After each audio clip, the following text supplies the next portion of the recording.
playing? We are live. Hello, and welcome to Power in Perspective. My name is April, and this is Erin. And today we have something so special for you. Our first guest. Miss Cheryl Beck is a volunteer with Goodness Gracious Ministries and is here to help us look at different perspectives on the issue of homelessness. Now, just our first thing is important to say is that we had some technical difficulties, so you may notice things are a little different. Also, we will not be live on YouTube yet. We will have to post this afterwards, but we are on Facebook, so we're all good there. Yeah, it'll be up on YouTube. It'll be up on YouTube tomorrow. Yeah. Probably first thing in the morning. So check out the replay, because if you didn't catch this, if you're on the East Coast and it's too late, really, that's the only reason not to watch it, is because you live It's on the only East 10. Coast. It's still early. Yeah, so everybody else, should be here, is what should be happening. So I wanted to start off with, let's share our perspectives on homelessness before we start talking with Cheryl, so people know where we're coming from. So, Erin, any thoughts, perspectives on homelessness? Well, most of mine are politically based. Like, it's not a very personal thing. So most of the time, like what I personally actually struggle with is like seeing panhandlers and how to approach them most of the time. Like I've had several occasions where I would offer food, and I've had some very bad reactions to that.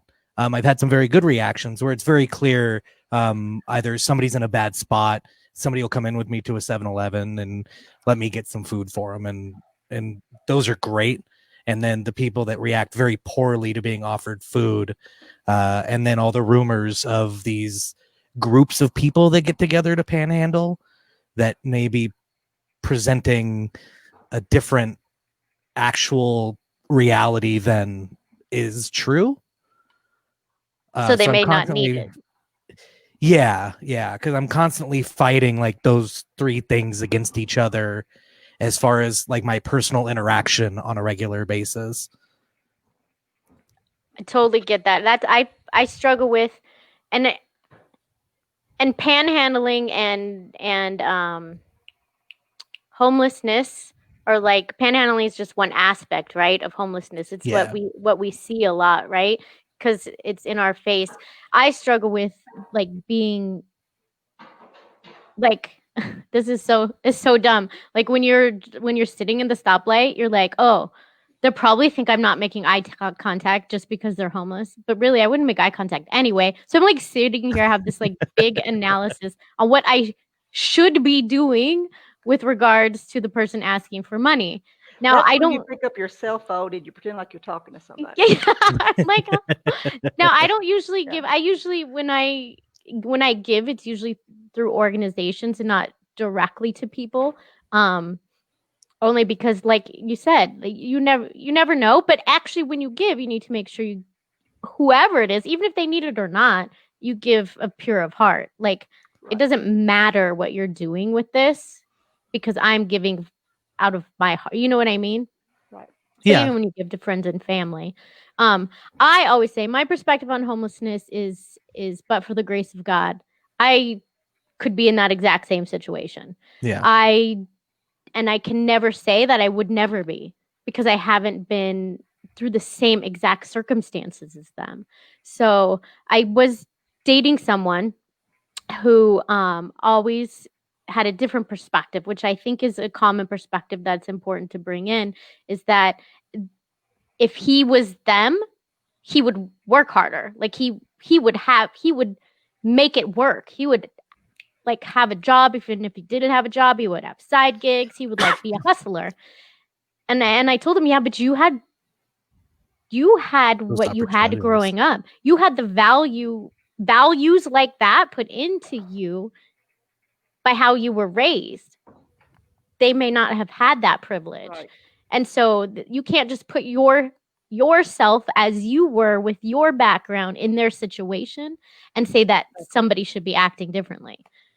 Yeah, and as we've discussed before, with the climate, with law enforcement and things, that you have a lot of opportunities to make very small mistakes that will impact your financial future for the rest of your life. And when I say my political beliefs with homeless, like I don't separate them as people. When I look at like the whole issue. situation, yeah.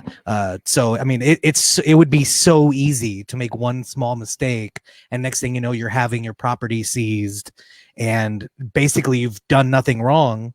But the best that you can do to get any of your property back is to sue the police department, and you have no money because all of your assets have been seized, and you're in this loop of things that you have no control over and you can't get out of, hard work or not.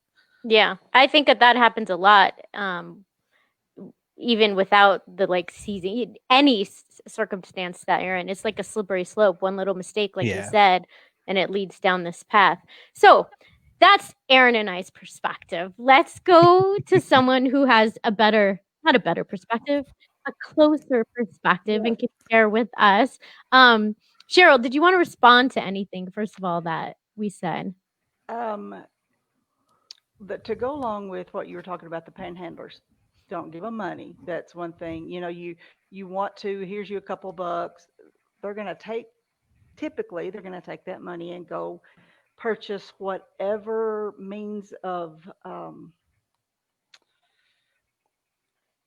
what's the word I can use here? Whatever means of relief Yeah, that they can use to forget their circumstances. And I used to be very judgmental. Even the first year that we've been here 4 years, and we have worked with Goodness Gracious Ministries pretty much the whole time. We started right as we came, and I'm embarrassed to say this, but when I first started going to Goodness Gracious and helping the homeless, I did it because they needed me. Those people, they need me, and I'm going to go do my good deed. I have learned so much from them, and it's changed my perspective. And my thought process was just stop using, stop drinking.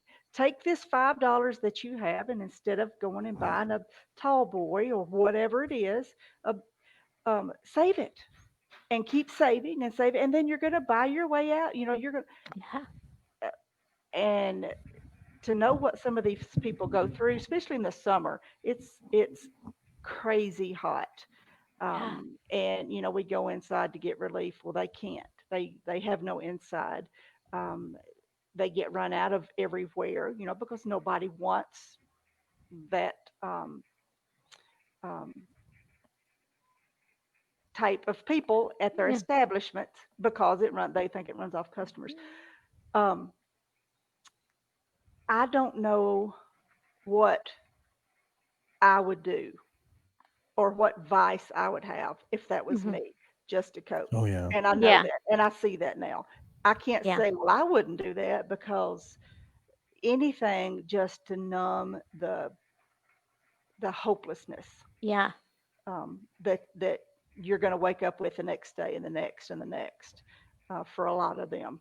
I mean, a lot of us even have those vices and have homes, right? Exactly. Yeah. And have basically we like cush lives. We have Right. that, and you're right, and we still have the things that Right. we do to forget. Yes. Yeah. And they can't hide it. They can't go into their home and Yeah. No. close the door. They stumble across the street. They are pass out in the park, and there's just my perspective has changed so much. The thing that I want people to know for sure to take from this is, if you see the same person a couple times and okay, this person, I know their face, and ask them their name. And the next time you pass by, call them by name. Um, just to be able to look because we have about 20 to 40 that come to our park on Monday nights down by Central Church. Every Monday night at 5 o'clock we go. And we have basically the same ones. We have some new ones that come through, but basically we have the same people. And to be able to sit down in the grass with them and say, okay, Alfonso, what's going on with you this week? What's your biggest struggle? And to call them by name and to know, okay, since last week, did you get your medicine refilled? To know that they have somebody that um, that they matter to is so much more filling to them than the food we put in their bellies. I feels like that's them being seen Yes, because we yes, it is walk. awkward. It's so awkward, especially the first couple months that we went. I was the one standing there at the table dishing out the food because I didn't want to, Talk. you know, Yeah. yeah, because I didn't know what to say. And now I'm hardly ever at the table. So, Yeah. I love these people, and um, they don't think that they think they've made so many mistakes that their lives don't matter. But they're some of the most educated, smart. I won't say Yeah. educated. Some of them are, but they're some of the most intelligent, Yeah. creative people I've ever been around. Yeah. I always think that if there was an like I always picture downtown, right? Yeah, Renting one of those spaces out and an outlet for them to share their gifts. yeah, You know what I mean? Because they're people, first of all, and people crave connection with people right, and crave being of value. right. People want to matter. It Yeah. doesn't matter where you come from, where you're at in your stage of life. People want to matter. Yeah. Uh, so Yeah, when that's I was looking that's around the website, I saw the whole principle of the Lovewell Center. oh yes, yeah, that's And that, I mean, it put a smile on my face, just the idea and the fact that it points out like we want to dignity first, like bring dignity first, Yeah. and then yeah, you can address all the other issues because it's not about, it's not necessarily about money and everything else. So you have to start somewhere, and that's right. the best place to start. It's the relationships. It's them knowing that we care. Then they start being honest and trusting that when we say, hey, we've got a sober living place that I think you'd be interested in, then they trust us. They're not going to go the first time they meet us and say, sure, take me wherever you think I need to go and get me off this street. They need to trust. And the Lovewell Center was up and running and doing so great. And then stupid COVID hit Yeah. and had to shut it down basically. But like they could come, they gave free bus passes for their first time to come because Brian and Jenny Bland go out to Sunset Park also on Wednesdays and serve there. So they would invite them to come and they would give them bus pass. They would come, they would sign in. They would, there's like their first meal there would be free. Then they have things like you sign up to do chores there, like to sweep, to take out the garbage, whatever. It's a points based. So it's not a handout. They're going to come there and they're going to earn it. If they fill out an application, a job application, if they look for work, if they look for something to better themselves on the computers that are set up there, then that's points. There are faith based movies because Brian and Jeannie want it to be faith based, but not, really can't earmark it that. But if you watch inspirational movies or you watch self help videos, then that's points. They have fun things like bingo games that help them that they can earn points, and they use those points to go into the dress well area, which has clothes, or they can go to the smell well area and take showers. If they had a shower installed, there's even a shampoo bowl and a barber chair. Sometimes we have volunteers that would come in and cut hair. And then there's laundry facilities. They could earn points to do that. So it's not a walk in and get what you want. You're going to earn it. And then there's classes that they can take that earns points. Um, so it's a phenomenal um, organization, and it's based on, I believe it's in Louisiana. Brian and Jenny went down and toured that to see how to open the love well, to see what worked there. Um, so it was, they had something that they could model it after to see what worked. And until COVID hit, it was phenomenal. And then Brian and Jenny have a food truck that they would bring out and like cook every Monday. It was like, what's on the menu? And that's really slowed down. At one point, we couldn't even go out.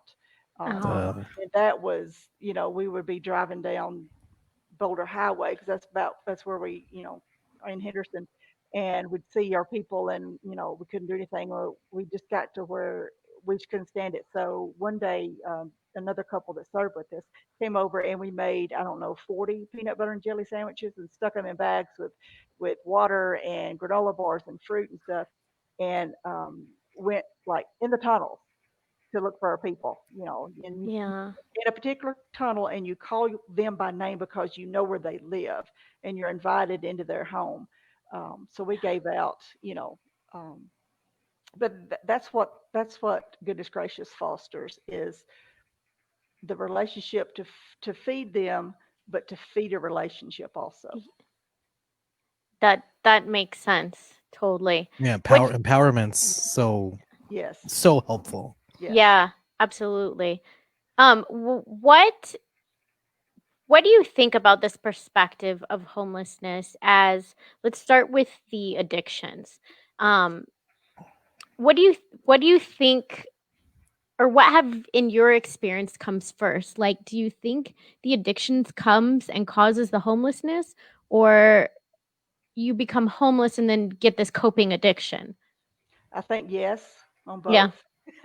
Um, it, the ones that, I mean, we've got some that are out there that have been out on the streets in our area for over 20 years. Um, it's it's a choice. A lot of them it's mental health. They don't know how to function within society. Um, and some of them well, I've got one in particular. I'm not going to call his name. Um, he don't want to abide by any rules. He'd rather live out in the desert and would do anything in this world for you. But he might come on Monday nights drunk, and he might not. But I, th-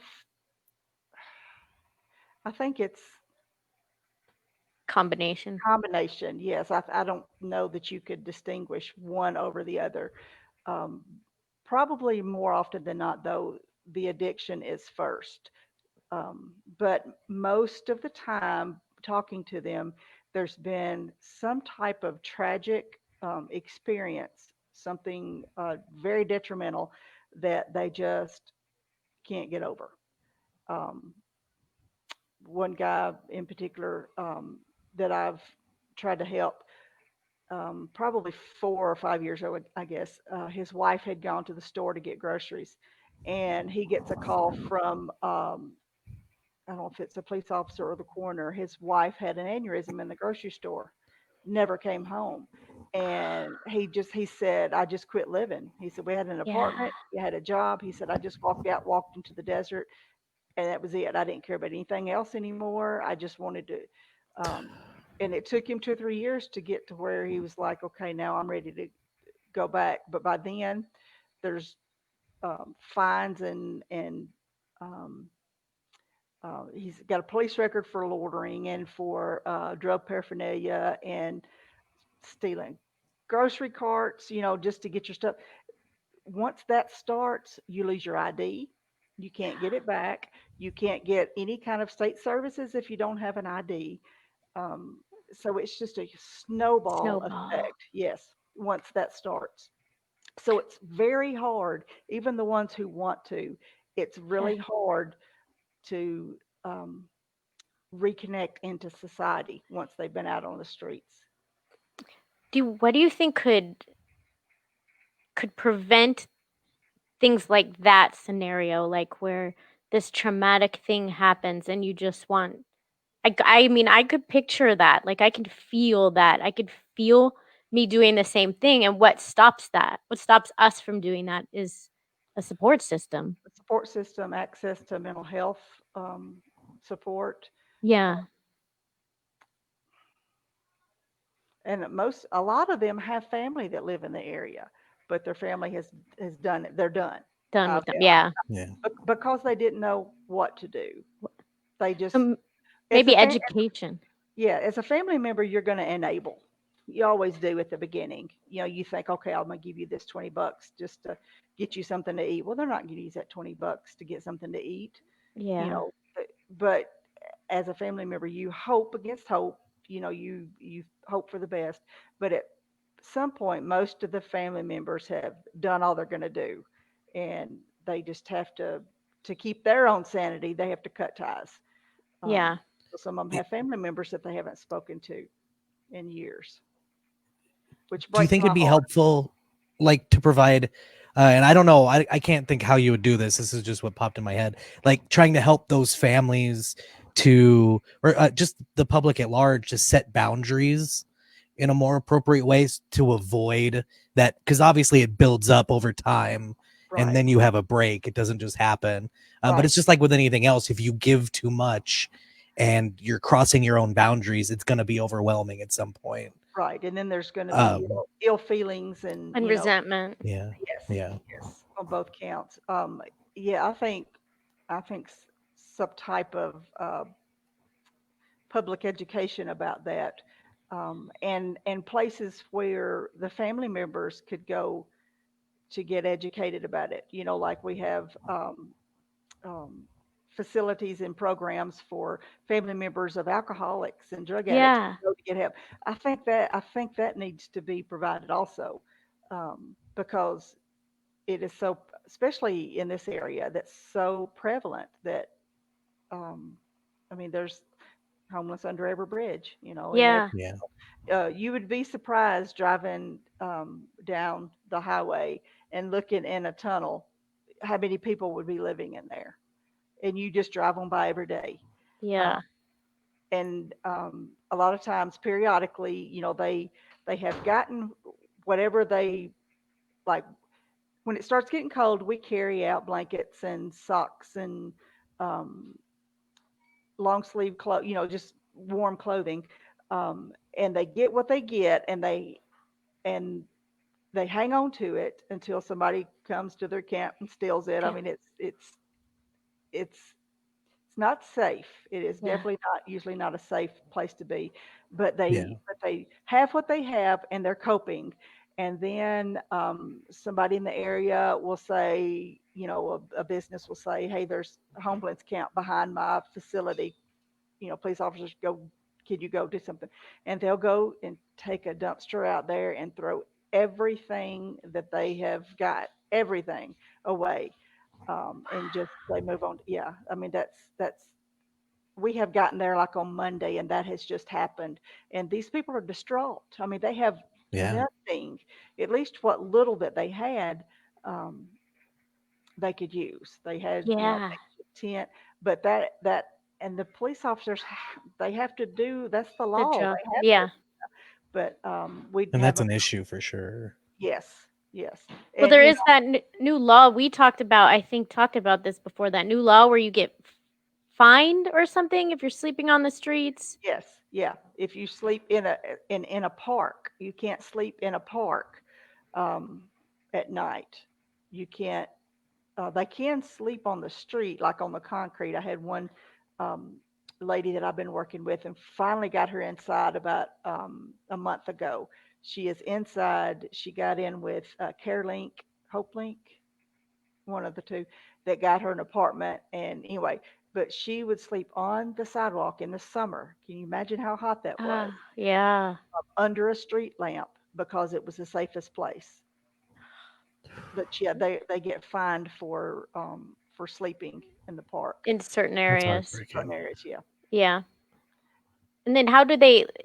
Because that was just recently enacted, right? Have you noticed anything because of that? Has anything changed or but I COVID don't probably know. messed it all up. Right.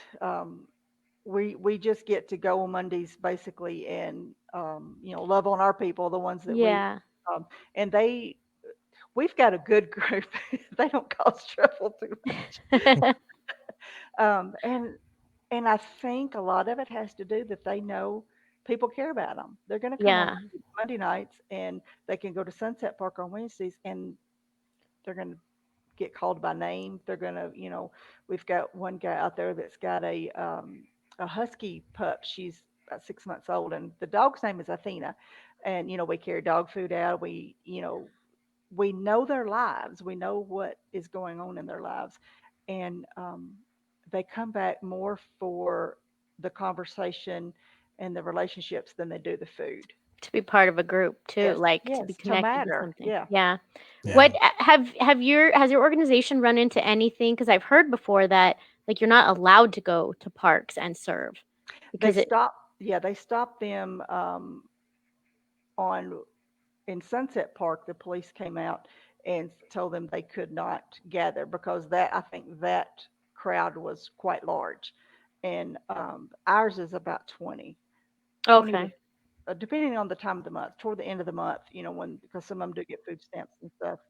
Um, it usually the first Monday of the month there's not as many, and it kind of goes, to more. But they have been told not to. But then I think that's kind of when the Lovewell Center started. Um, so that the group from Sunset that's close to them, so they started using the facility there, Oh, okay. The Lovewell. the Lovewell Center. Yes. Yeah. I guess if you as long as it's not overpowering, Right. probably. They have to the social distance, and so only so many are allowed in. So yeah, it's Oh. still under. What about the perspective that a lot of people have that homeless people are just lazy? Um, there's people in all walks of life that are just lazy. I was just gonna say that. I was Yeah. so lazy today. Yes, Yeah. I was off today, and I tried to clean out my closet, and my dog wanted to cuddle, and I didn't. But yeah, some of them are, but some of just like the rest of us. But for the most part, no, because you really can't be lazy and be homeless, or you won't survive. You've got to fight for everything. I mean, think about um, they have their camps, and if somebody doesn't watch the camp, they steal from each other. Unfortunately, just to have what they don't have. Somebody's got to watch the camp, or you're going to have everything stolen. We had one lady who had her false teeth in a backpack, and they stole her backpack. They stole her teeth. They stole her Oh Um, teeth. my She had god. no teeth in her mouth. But we got her to a dentist and was able to get her. Anyway, she has teeth now. But yeah, I mean, if you steal somebody's teeth, that's I don't know. Um, but you have to be. You, it's You have to be hard. on it. It's hard work being homeless. Yeah. yeah. Because they can't sleep at night. They have to kind of wander during the night. Um, one thing it's not safe. We've had some of them attacked during the night. Um, they've got to figure out how to carry everything they definitely don't want stolen with them everywhere they go, and just to get water, enough water Yeah. to sustain them because they're outside all the time. Um, and especially in the summer, they come up and their lips are so cracked, and their skin is, and their fingers are cracked from being so dry. Um, but yet, there is that goes along with most of them that are don't want to follow anybody's rules. Yeah. So that's in any realm of society. Yeah. But but they'll be the first ones to come and try to help unload the stuff off the truck, and they they do not expect anything from us, but they are so appreciative when we give it. Yeah. They do not come there with the attitude of you owe me, or that's are we having chicken again. Everyone is so appreciative. Appreciative. Yes. That's good to hear. What with that go ahead. oh, go no No, you with that thought, like trying to and obviously there's going to be a wide spectrum of people, but with the people that don't want to follow rules, does it seem uh like if there was a program almost like a kind of a commune where everybody could live, like if we could get land, and set up kind of an environment that would be conducive for that, is that the sort of thing that you see that a lot of them would be open to? Yes, as long as they could, yes. Um, we, the other couple that served with us, her vision is, and we call it communal living. Is to have um, like an old motel, one floor for like the bottom floor, a cafe that the people who work that live there work there. Second floor may be like a daycare for the ones who have kids there, and then the top floor maybe being like a communal kitchen, and then living quarters, and just be self-sufficient, and have them come in and have classes and education and technical education and just trade education, just to be able to get them um, off the street, place to hydrate. That's one thing. If you're not hydrated, you're not going to make good decisions anywhere. If Yeah. your nutrition is bad, you're not. So that's why you see, homeless people talking to themselves. Well, they're out of their minds with dehydration. Um, that's a lot of it. If their nutrition is up and their uh, hydration is up, more than not, you can have a very sane conversation. And if you can get them to look you in the eye and ask their name and engage them, um, they you, and you have time to listen, you're going to hear some stories. Yes, you know, you're going to hear things that surprise you. That's what I was gonna ask. What you've mentioned a couple times, like make if you see the same person several times, ask their name. What are there any other things that you think are the best way to help? Um, well, like I said, don't give money. That's one of the worst things.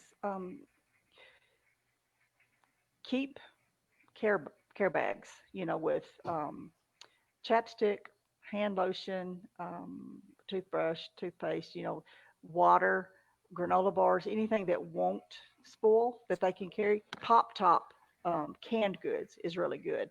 Oh, Um, and just, if panhandler there, you get there and you don't even have to speak. You don't have to have an interaction. You just grab your bag and you roll your window down and you hand it to them. And they're going to be very appreciative, because even if they're wanting money, which if you get a bad attitude, they're wanting money for drugs. They're not hungry yeah, usually. Um, that's going to be something they can carry back with them that night and eat. If yeah, even if they're eating a cheeseburger that somebody just gave them right then, something that won't that's not perishable will be what they eat for later. for later. Yes. That's a good idea. Yeah. Is there so going back just a second, is there a movement that uh that focuses, like, instead of we think about rehabilitation, like reintegrating, if there's a is there like an actual movement for trying to create, um inside of our law structure, like a place where these people can live like that? Are there organizations doing this? Because I'd be completely ignorant as to if those are around to try to create these communal living situations, not necessarily for rehabilitation, but so that they can actually live the life that they want to live, which doesn't involve getting a job and owning a house and I so on would and so say forth. probably no, Okay. because anything that is, of course, I'm not an expert, but just Yeah. with the things that we've come up against, anything like that is going to take government grants and government money and government assistance, and you have to get any kind of help for a part of society. You have to show a medical need, which would, or a health need, like hydration stations, things like that. You have to they're not going to agree to fund a commune, just Oh something yeah. for that.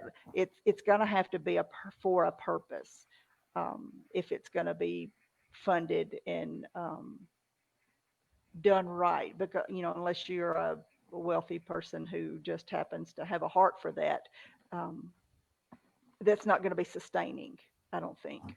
Um, There was a project, the homeless project, that I just looked it up really quick because I hadn't heard about it in forever. they're They were building supposed it to, in downtown. yeah, take over a Yeah, courtyard, but yeah, and it's it's called the apparently, courtyard. yeah, going Yeah, much slower yeah. than Well, expected. dumb old COVID hit, but yes, that's going to be a fantastic facility. I don't know enough about it. We just love on our people, so I haven't Yeah. really done a whole lot reaching out on that, but I do know that is going to be if it's done like they want it to be done, it's going to be a Yeah. great facility. But I think it's going to be called the courtyard. Yeah, that's what it said, I'll the have to look into courtyard. that. Yeah, and it apparently, like from what I read before, is that they're going to have like days where they provide different services Yeah. that they can come down there, and it's really not a place to live though, Aaron. So it's not like like a communal living like you were talking about. I think it was just a place to sleep for the night. Yes. Yeah, Like a Okay. kind of like a shelter, but Right, like an 8 to 8. You come in, you check in, you can sleep safely for the night, but then you've got to be out yeah, the next morning. Which, I mean, there's a need for that too. Um, but I think they're going to have like the services, like they need help getting their IDs. They need to help getting signed up for social services, getting medications, getting a doctor. Um, to get on the medications and one thing, even if they do have medications, it gets stolen. I mean, it's such a vicious cycle of trying yeah, Mm. to maintain. That's why not many lazy people could make it homeless, yeah. Yeah. because it's hard. It's hard. What kind of things do you think, like some solutions citywide, like in a city, could be implemented to help? I think if each community could have a place that their group of people could go, and that the same ones are involved in um, it does wonders for your perspective on who you see. Like we drive down Boulder Highway. If I see one of our people and it's safe, I'm pulling over and I'm jumping out and I'm hugging the neck, and I'm calling them by name and I'm grabbing a water bottle if I've got one, um, because it's my people. Yeah, I know them, and if each community could do something like that, then you're taking care of, and then you get um, one at a time. And like, okay, this person is ready. What do you see yourself mhm, doing? Then let's do. Their Salvation Army has got a fantastic program that they can live there on campus and do work training. I mean, there's so many things that are available. Um, but if you don't believe in yourself and nobody believes in you, you're not going to make that first. You're not going to get on the bus to go. yeah, So Yeah. they need us to go pick them up and take them. You know, um, so if each community could do something like that, take ownership of the less fortunate, even the ones who've chosen that, that's your people too. yeah, They still are human beings, yeah, and they still want to live in dignity. And then there's some that just don't want help, and you just have to kind of like hand them a plate and let them go. But there yeah, are some, when they start asking you um, about, well, do you know where I could go to get off the street or whatever? When they're ready, then you can start singling those people out. You can't save them all at one time, but you can do what you can do for the mass and pour into the one person and get yeah.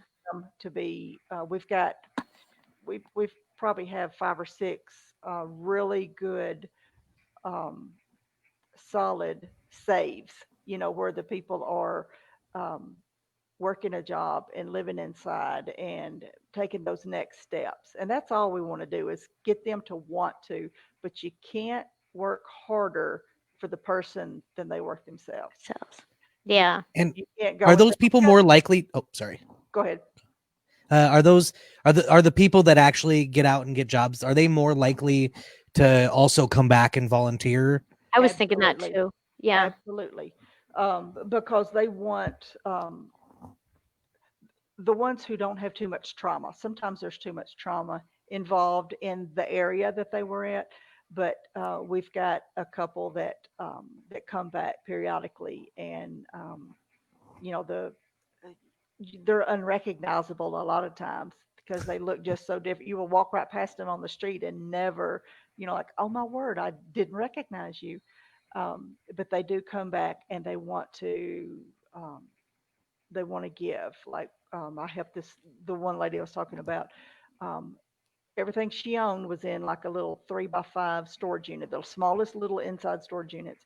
Um, and as she was getting ready to go inside, she was going to clean the storage unit out, and what I would say, chunk, like, let's get rid of this. She said, oh no, this so and so would like this, or oh, he needs something like that. Whatever they have, most of the time they're willing, if at all possible, to share and to give. Um, I forgot what your question was. No, that they come back, and I think Oh it's yes, yes, they come because back and they help. it's your community, it's your Yes, tribe, it's your yes, squad, right? Like, I think absolutely. that's such a great idea to like small communities around the valley. Like, I picture a larger organization, nonprofit that like runs these, Right. small community organizations. Hope Church does a really good job, and I think they are I think they're partnering with the Lovewell because Okay. they're a bigger, organization, church, and they can do it on a grander scale, reach more people. But I know Three Square donates a lot of food to Brian and Jenny for the food truck, and a lot of business. Chick-fil-A. Um, Panera, I believe. I can't think of. There's several.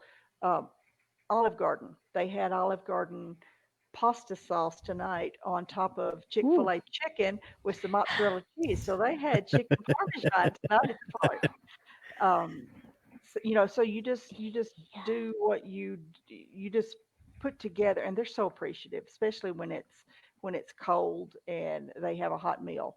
Yeah. Um, but yeah, the smaller things in the communities, I think, would make a huge difference. Um, I think that's the missing piece because we talk about the food. Everything is important. The food donations, the clothing, like all that, and even the mental health. But like you said, it starts with relationships. Relationships, yes. Yeah. Just, We and we we we even at work we dehumanize talk about them. this. Yeah. Right, right. We dehumanize that sector of society and just call them homeless people. Well, Yeah. they're people who are experiencing homelessness, Yeah. but by the grace of God, we're not. Yeah. Yeah. It a sickness, an illness, a loss of a job. We see that so much right now with COVID. How Yeah. many people are not evicted because there's a law now that says you can't because of COVID, would have been had this happened Mm. to them just a few months before. Yeah. Totally. And So, I mean, I even have friends who are small business owners who even outside of the current climate have had issues with housing and Right, things and had to be dynamic and were actually fortunately able to take care of themselves and their families. But I mean, if the situation was even slightly different, if that had right, happened right now, that would be it. right. And a lot of times, you say, well, they can go to a food bank. Most of them require you to drive up in a car.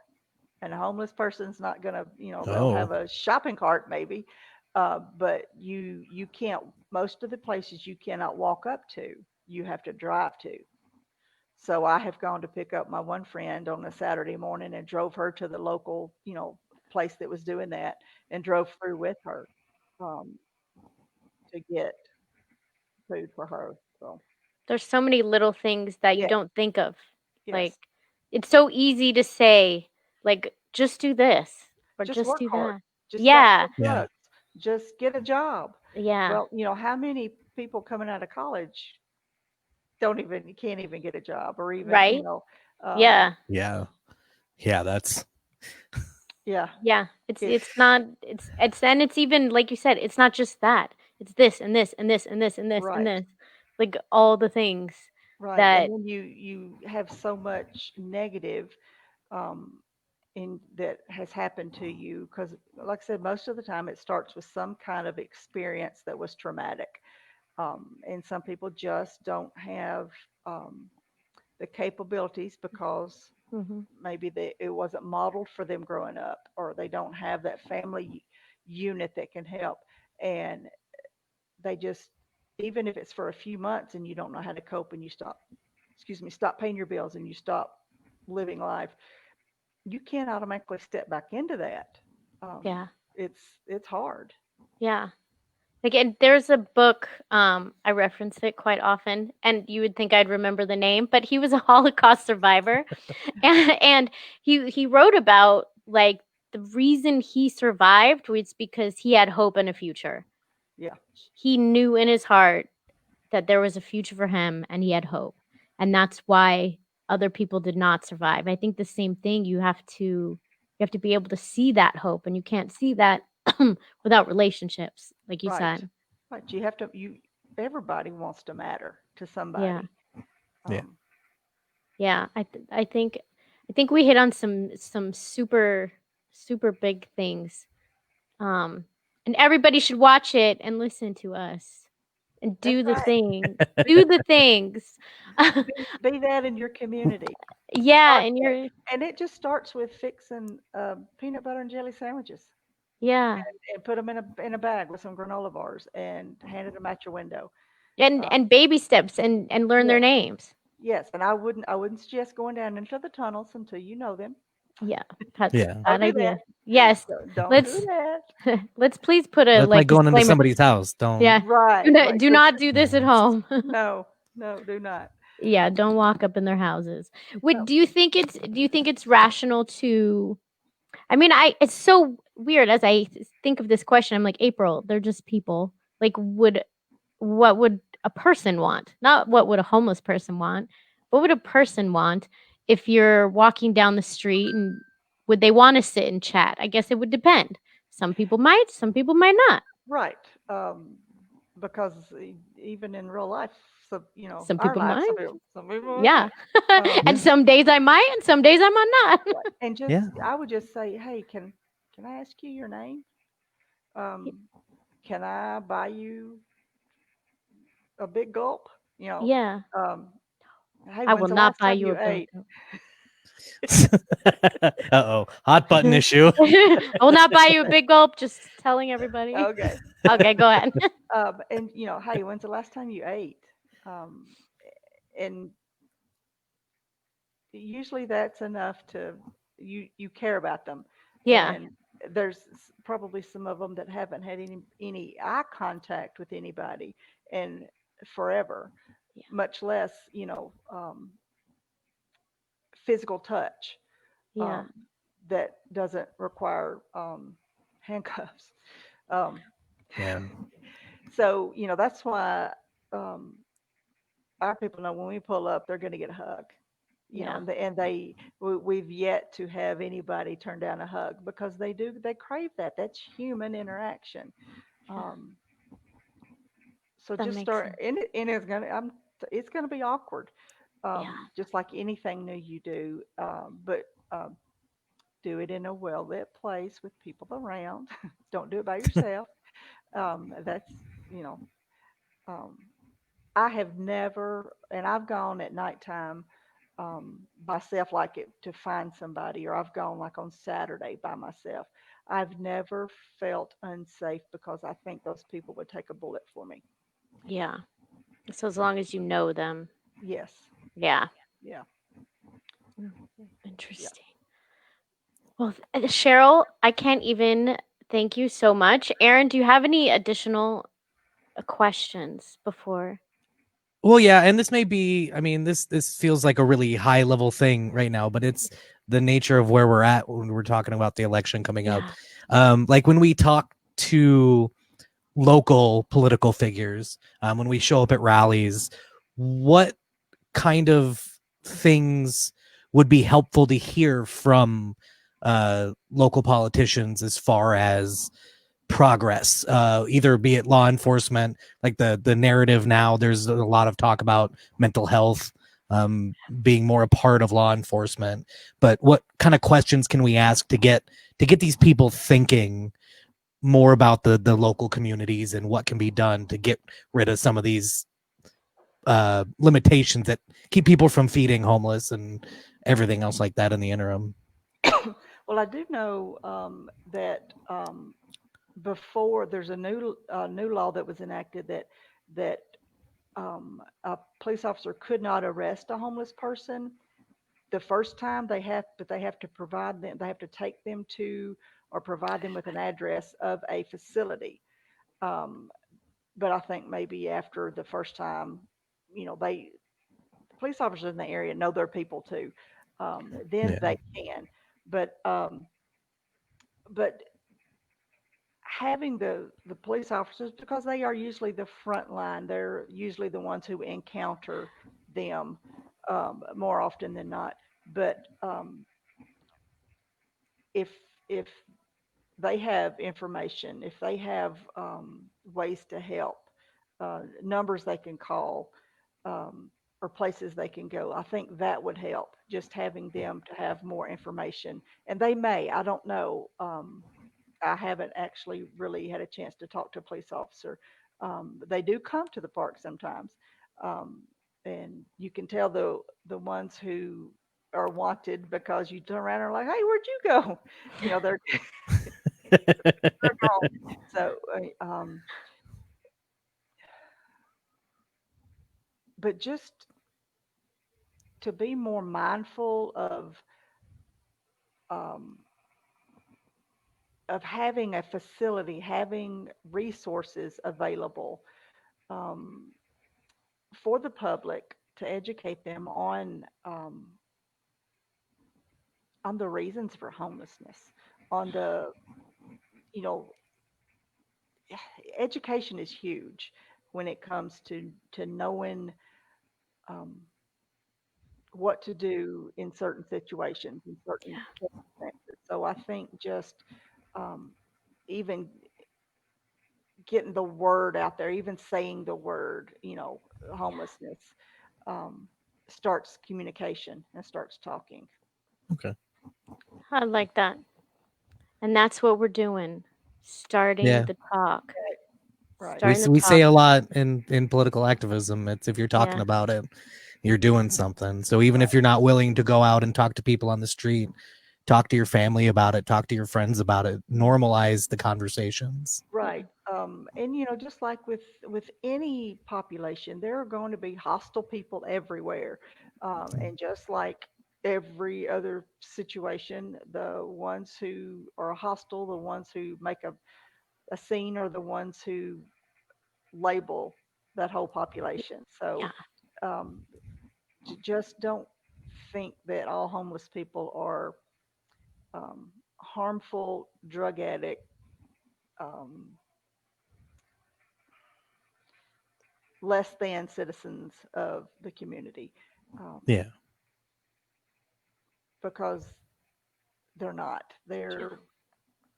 I've learned so much. I have learned so much compassion and seen so much selflessness from that community, more so than I do in my mainstream. Um, Yeah. I bet. So if anybody watching wants to volunteer to help out with the Goodness Gracious Ministries, is there a way that they can get in touch and start down that path? Absolutely. You can show up at 1001 New Beginnings Drive. It's behind Central Church off of Russell. The park is right off of Russell, right behind Central Church. Every Monday at 5 o'clock, you can just show up and just say, "Hey, I'm here to help." Um, or you can contact goodnessgraciousministries.org.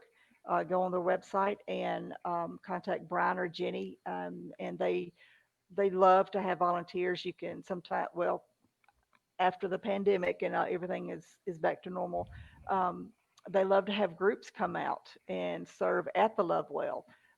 You may be going through the clothes and sizing, or you may, just whatever you needs to be done there. They like having groups to come out and do Do they that. Yeah, have I a think that's place? good to know too, that you don't have to have direct interaction to help Right. if Yeah. you're uncomfortable with it Right. or Yeah. antisocial. And Like Is some there people even are. at the park, you can stand behind the table and serve the food and just interact over the table with other, with we'll be the ones out sitting on the grass in the grass with them. yeah. Um, And because our podcast is nationwide, worldwide, we're all out there. Is there a place where they can give monetarily if they desire yes, and I believe the links are on at the Goodness website? Gracious. Yeah, at Okay. the website, because I do know that they're trying to raise funds to get a new vendor hood for the food truck, um, because I don't know. They can't. It It went can't be up kaput. and running. Yes, it can't be up and running again until they do that. So they're asking for donations for that.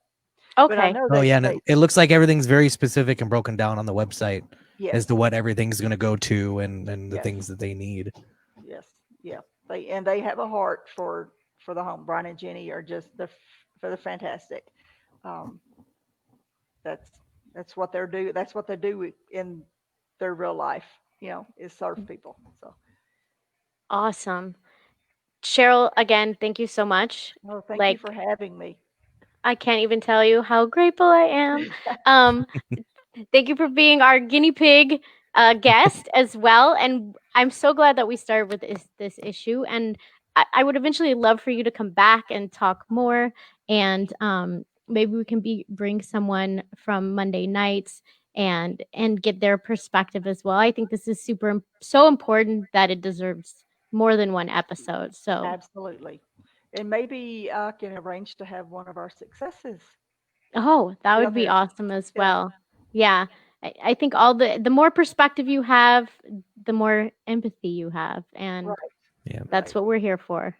Right. Yeah, everything is all about people first.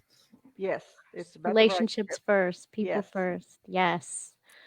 Yeah. I feel like I learned a lot. I thought I was coming in like all like knowing and stuff. Oh, Like and I got schooled, Cheryl. I got schooled. I feel it now. I feel it. I really love the name thing. Because you want to do something, you just don't know what's appropriate, but it's so easy to ask someone's right. name. So Right. easy. Yeah, I'm doing that. It's happening. I want to hear about it. Yes, I'll tell If you the all the reaction things. is not good, I don't want to hear that. I start running. Yeah. I just wanted to I'm sorry. know your name. No, it's all good. I'm sure we'll be fine. Aaron, anything else? Yeah, I think that's it. If Yeah. if anybody wants to, please feel free to get on YouTube, Facebook, like, subscribe, do all the things. Find us on Instagram. We post some things there periodically. We're working on that. But yeah, I think next week we might be talking about some cultural appropriation and Halloween. Now that we've just passed it, and trying to work through what may be offensive and what may be not, and Yeah. maybe more oversensitive. Yeah, these are I'm things sure I we'll get want to everything know. stirred up. Not as deep as homelessness. Let's be very clear. But maybe we could balance out deep and not so deep. Deep, not so deep. Yeah. I want to know, like, what defines cultural appropriation? Like, just what? And we'll find out all the things. No, we won't, because it's just going to be us. But we'll talk about what we think. We might inspire each other. Sometimes it happens. Sometimes it happens. Yeah, totally. Thank you, Cheryl. Everybody, reach out to so Goodness much. Gracious Goodness Gracious Ministries. Yes. .org. Yes. And all of the information will be down in the video description as well. Their website, the park, the address, everything that you need to know to help out, to get out there to do the things. Do the things. That's And hit it. us up. If you know us and you want us to do the things with you, hit us up. Yeah. We're down. Me, I'll do the things. Do the things. Thanks, Cheryl. Thank you. Oh, it's on me now this time to end. Look at me doing the things. Ah.